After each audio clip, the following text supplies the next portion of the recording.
The elaboration of hell is dark. Dante has his begin in a dark wood, and it begins somewhere in around the middle of the journey through life. I found myself in a dark wood. And when he describes being found there or surprised by his presence there, he's referring to the fact that he's lost. I always like the fact that in the translation, the irony of using the word found for lost has such a dark profundity. And his descent at that point hasn't really begun. So one could say that it's prior to his journey into hell that he's found himself lost. But perhaps the being lost, that's a kind of discovering of his own surprise, is the descent for Dante, and the rest is simply a dark elaboration.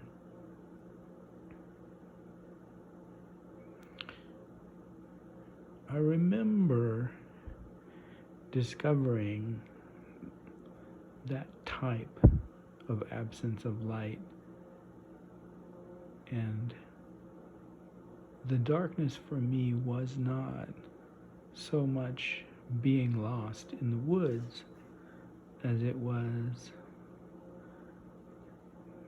being bound and tied to something like an internal scream. And realizing that the scream was the place, and the place was eternity, and the inability to stop screaming was the experience, as if everything else ceased to exist, and that one were simply the scream. And the experience of that elaboration of darkness perhaps grew out of early experiences that I recall having when I experienced consciousness during anesthesia,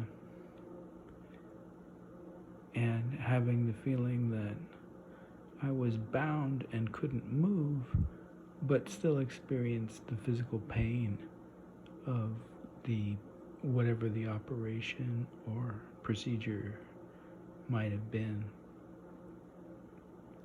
I remember discovering myself in a moment, in another instance of time, when I was bound in a similar way, and rags or paper or tissue being stuffed in my mouth to suppress a scream or an attempt to call for help, a request to be released, wanting to say, please, please, release me,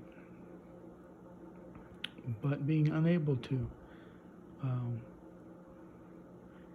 because of the gag, and experiencing that moment as a kind of blindness or total darkness.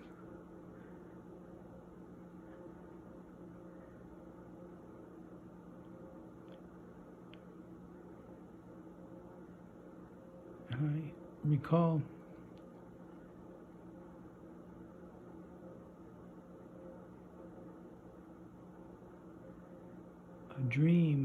in which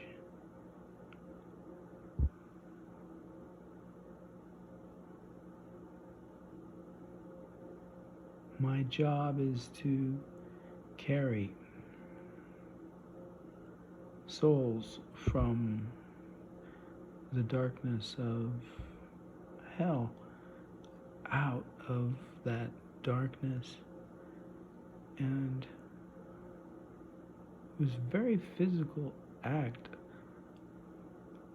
I remember, having to have strong legs, and I remember having to have strong arms and the ability to carry these heavy bodies, because these souls had weight, and I remember having to have faith, because carrying these heavy bodies in the darkness over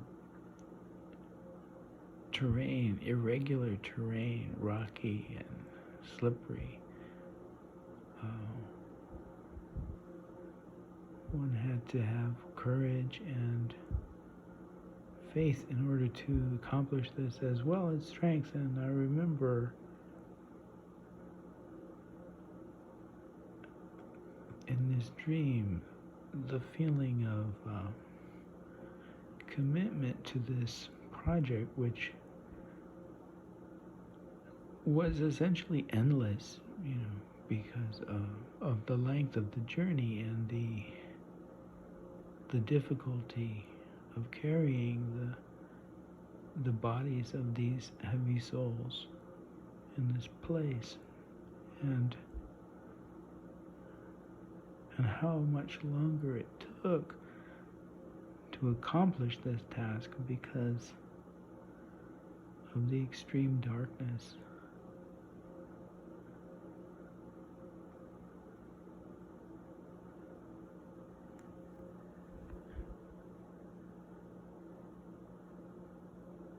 And I recall another moment of darkness, much different from this, not belonging to the elaboration of hell, or at least not so obviously to me. And it occurred in a cave called Crystal Cave in Sequoia. And there were tours of this cave.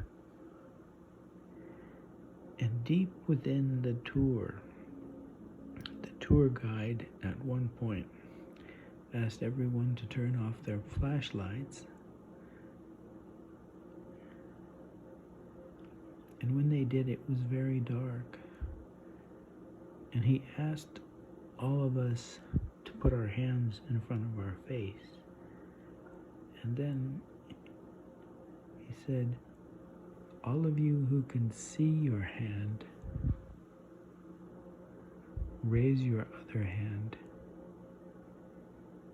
And then he said, all of you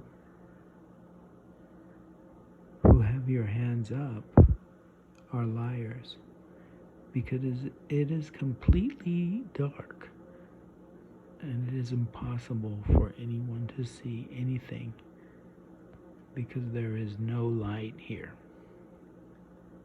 And everyone laughed because they had been spared being called liars by the darkness. So the darkness was both the instigator of the sin that they committed in lying, but also their protection from being discovered. And the irony wasn't lost on me at the time, although I was a child, and I laughed. And then when the lights came back on, another young man said to his father, I really could see my hands in the dark, though, Father. And it made me think of the story of Samuel, who hears the voice of God in the darkness.